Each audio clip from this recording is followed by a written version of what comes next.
প্রাথমিকের একটি মামলা থেকে সরে দাঁড়ালেন বিচারপতি গঙ্গোপাধ্যায়। কলকাতা হাইকোর্টের বিচারপতি অভিজিৎ গঙ্গোপাধ্যায় প্রাথমিকের একটি মামলা থেকে সরে দাঁড়ালেন।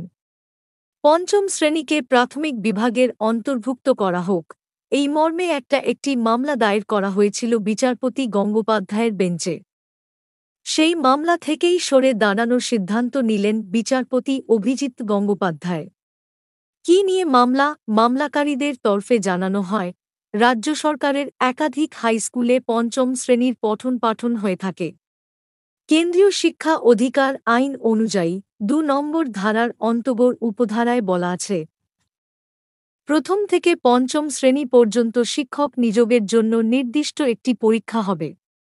সেক্ষেত্রে প্রথম শ্রেণী থেকে পঞ্চম শ্রেণী পর্যন্ত পঠন-পাঠনকে প্রাথমিক স্তর হিসেবে বিবেচ্য করা হবে। মামলাকারীদের এখানেই দাবি, রাজ্যের অনেক স্কুলের পঞ্চম শ্রেণীকে উচ্চ বিদ্যালয়ের অধীনে ঢোকানো রয়েছে।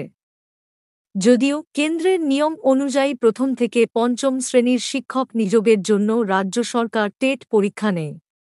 পাশাপাশি ষষ্ঠ থেকে অষ্টম শ্রেণীর জন্য আলাদা পরীক্ষা নেওয়া হয়। কিন্তু পঞ্চম শ্রেণীকে অনেক ক্ষেত্রেই প্রাথমিক স্তরে ঢোকানো হচ্ছে না। সেই পদক্ষেপের বিরুদ্ধেই এই মামলা দায়ের করা হয়েছিল। যদিও এই মামলা নিয়ে বিচারপতি অভিজিৎ গঙ্গোপাধ্যায় জানান, এই মামলাটির সঙ্গে রাজ্য সরকারের নির্দিষ্ট নীতির বিষয় জড়িয়ে রয়েছে। এটিকে জনস্বার্থ মামলা হিসেবে গ্রাহ্য করা উচিত। সেই কারণে এই মামলাটি প্রধান বিচারপতির ডিভিশন বেঞ্চে পাঠিয়ে শুনানি করা প্রয়োজন রয়েছে বলে দাবি করেন তিনি। সেই কারণেই তিনি এই মামলা থেকে অব্যাহতি নেন।